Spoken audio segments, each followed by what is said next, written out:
phrase, what was it? I wrote it down here. Handmaiden to the patriarchy, which I think she means she's bashing Monica Lewinsky. I'm not sure. But this only is appealing to an ever-shrinking circle of feminist women, the same who bow to the altar of trans men and keep silent when real women are victimized by really bad men. But again, it's another assigned opinion that's lazily presented, men against women.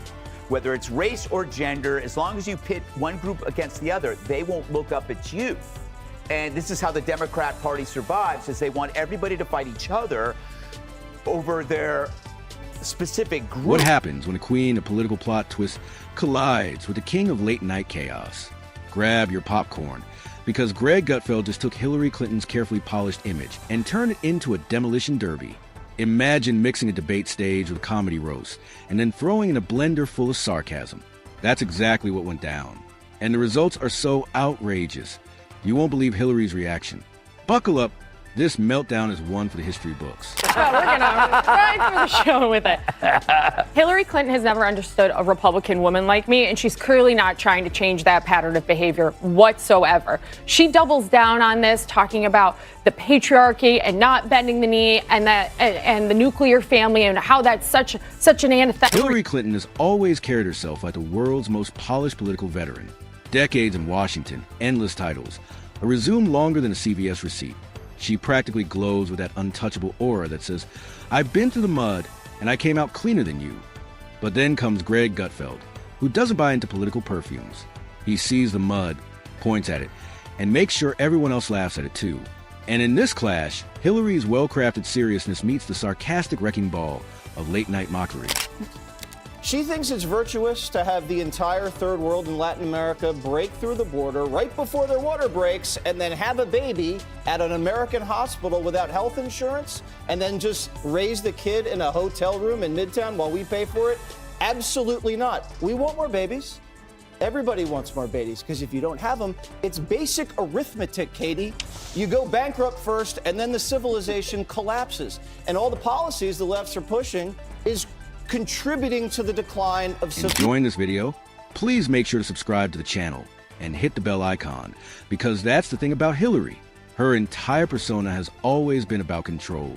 Control the narrative, control the room, control the conversation. She talks like she's briefing the United Nations, even when she's explaining her lunch order. Everything feels scripted, tested, and wrapped in layers of political Teflon. Yet, what makes someone like Gutfeld dangerous is that he doesn't bring a sledgehammer. He brings a clown horn, and a clown horn will always puncture a balloon faster than a knife. In Washington, D.C., the giant grocery chain has announced a ban on large bags. Great, now where will I shop? Complains one large bag.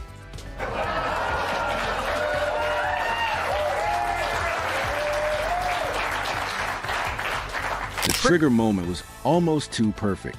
Hillary once again stepping into the spotlight, offering commentary on modern politics and her own legacy, as if she's a ghost of elections past whispering wisdom into America's ear. But Gutfeld didn't see wisdom. He saw contradictions dressed up as expertise. He saw the same politician who presided over blunders like Libya, whose email scandal became a meme of an entire election, whose campaign strategy in 2016 managed to lose to a man who tweeted at 3 o'clock in the morning like he was fighting with his Wi-Fi router. For Biden starts to widen. Is it time to pillory Hillary? She's already begun the charm offensive. Well, let me answer one of your questions, because I think that's what you are entitled to. Well, let me answer one of your questions, because I think that's what you are entitled to. That's what you are entitled to. That's what you are entitled to. That's what you are entitled to. That's what you are entitled to. Well, maybe not charming, but offensive. It's panic in a pantsuit as the coronation turns to annihilation, as Benghazi binds to her like Stickum on Lester Hayes. And that's the beauty of comedy. It doesn't need footnotes. Gutfeld just needed to point out the obvious absurdity. And suddenly, the mighty fortress of Hillary's image looked more like a sandcastle at high tide. Her foreign policy decisions. He framed them as a game of Jenga played with dynamite. Her email scandal. He reduced it to the political equivalent of losing your Netflix password, but insisting Russia stole it. Her campaign loss. Like entering a marathon with a map, water, and running shoes, only to trip on your own shoelaces at the starting line. The roast worked because it wasn't empty insult. It was fact-driven ridicule. People could connect the dots. They remember the scandals, the debates, the endless news cycles. And Hillary's greatest vulnerability has never been scandal. It's comedy. Politicians can spin, deny, deflect. They can write op-eds, give speeches, hold press conferences. But there's no comeback for laughter. Once people start laughing at you, you stop being feared. You stop being respected. You become a walking setup for a late-night bit. And that's exactly where Gutfeld drove the nail in. New study claims that oral sex may lead to dementia. Well, my husband has nothing to worry about, said one woman.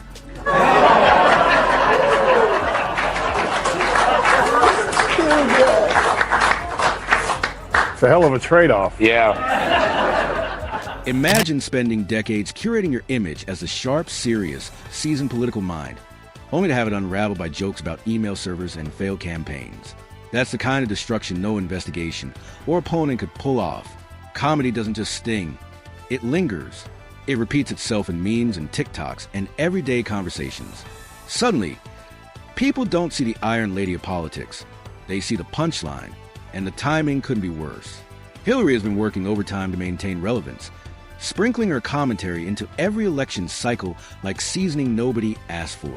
But in the comedic version, she lost because she treated the campaign like a coronation. She showed up with every advantage, money, name recognition, political machine, only to get bulldozed by rallies that looked like rock concerts and tweets written in capital letters at ungodly hours. Comedy reframes her loss not as tragedy, but as slapstick.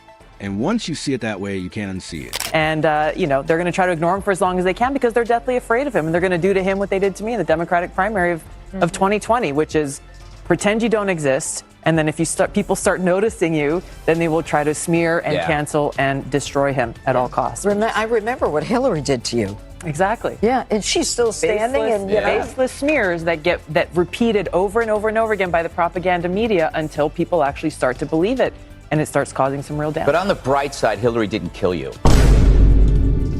No lies detected. Fact check true. You're an enemy of Hillary Clinton and you're still alive? Well, that's a... Foreign policy. Same deal. The official line is complicated global strategy. The comedic line, a choose-your-own-adventure book where every option ends with chaos.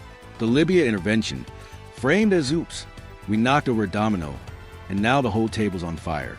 The Russian reset button fiasco, compared to rebooting your old Dell computer with a hammer. Comedy compresses complexity into imagery, so ridiculous it sticks harder than a white paper ever could. The email scandal. To her defenders, it was bureaucratic nonsense blown out of proportion. To comedians, it was a gift that kept on giving. And when the cracks finally showed, the destruction was complete. Gutfeld didn't just poke fun. He stripped away the aura. Suddenly, Hillary looked less like the calculating stateswoman and more like the protagonist of her own political blooper reel. And that's why it worked, because it felt earned. The laughter wasn't cheap. It was a culmination of years of contradictions that finally caught up in the form of a comedy bit. But the real brilliance lies in what this says about politics today. We live in a time where politicians give polished speeches, hold carefully orchestrated interviews, and push sanitized talking points. Americans, she's less dependable than your cable guy. Meanwhile, as she implodes, Biden basks, a white knight with whitened teeth. But as nice as Joe is, it reveals the sober truth. No one wants Hillary. Look at the other options. Sanders, Warren, Jerry Brown. It's a line of loony leftists who recast past horribles as progressive solutions. And so Hillary ratchets up the rhetoric. Extreme views about women, we expect that from some of the terrorist groups, but it's a little hard to take coming from Republicans who want to be the president of the United States. I know that there are some on the other side who are seriously advocating to deport 11, 12 million people who are working here and literally pull people out of their homes and their workplaces, round them up, put them, I don't know, in buses, boxcars. Boxcars. So Republicans are not just terrorists, but also Nazis. I guess she forgot to mention pedophiles, but maybe she can tweet about it. People are tired of it. They don't want another scripted monologue. They want honesty, even if it's brutal, even if it's sarcastic. And comedy provides that honesty. It cuts through the jargon with a single punchline that says what everyone's been thinking, but hasn't put into words that Hillary's downfall here wasn't policy. It was perception. Once you're perceived as laughable, there's no recovery plan. You can write books, go on speaking tours, appear on late-night shows, but the image of you being clowned sticks like glue, and Gutfeld ensured that image spread far and wide. Think about the irony. Hillary survived congressional hearings, FBI investigations, vicious media cycles, and still walked out intact. But one comedian with a sharp tongue can cause more lasting damage than all of that combined. Because investigations end, scandals fade, but memes last forever, and once reduced, they're never the same again. Hillary's greatest weapon has always been seriousness. But seriousness is a shield that collapses the moment people stop taking you seriously. Gutfeld didn't attack her with fury. He dismantled her with mockery. And in that moment, she wasn't a heavyweight political figure anymore. She was just the subject of a joke. I'm a little obsessed with the Hillary Clinton detail. I have no idea if it's true or not, but the idea that they had to sedate her because she was having these bouts of violent anger and cheerfulness. So that the anger actually kind of works, right? That makes sense. That tracks for Hillary Clinton. The fallout is bigger than just Hillary. It's about how people view politicians altogether. When laughter enters the equation, the mystique of power disappears.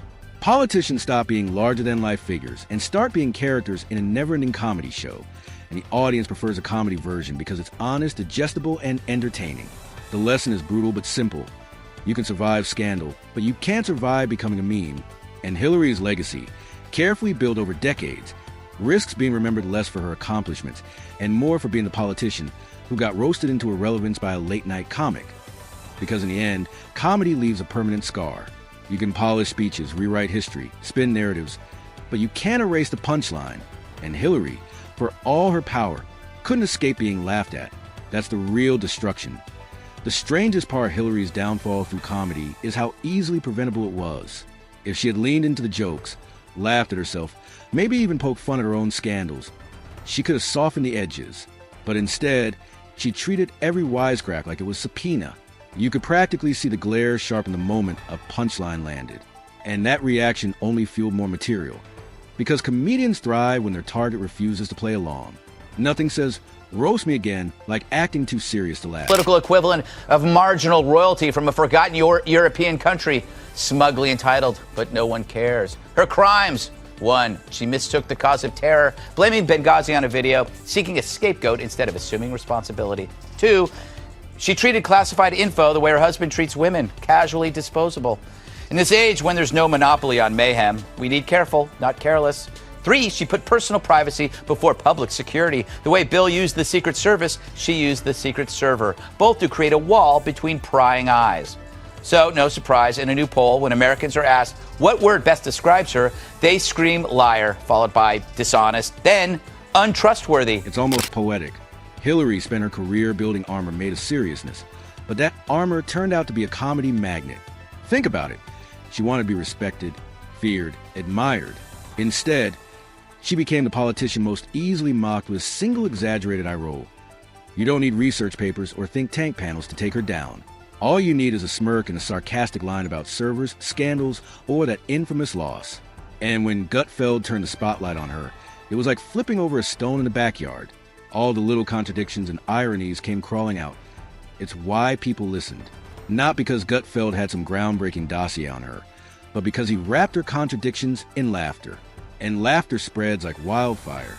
Politicians dream of controlling their narrative, but laughter doesn't ask for permission. Once a joke sticks, it doesn't matter what the official explanation was.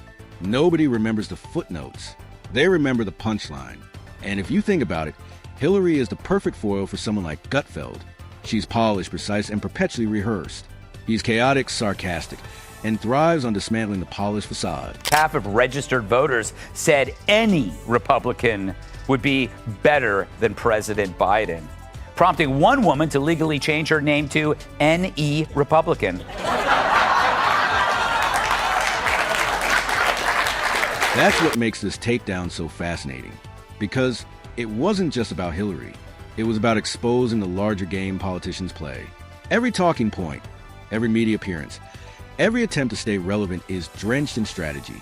But the moment comedy gets involved, the strategy unravels. Jokes don't care about strategy. Jokes don't care about careful phrasing. They take the most carefully designed narrative and reduce it to a one-liner people repeat at the office water cooler. And that's where the destruction becomes permanent. Hillary can argue policy until the end of time. She can debate, explain, spin. But once the punchline exists, it overshadows the explanation. People don't repeat the policy. They repeat the joke.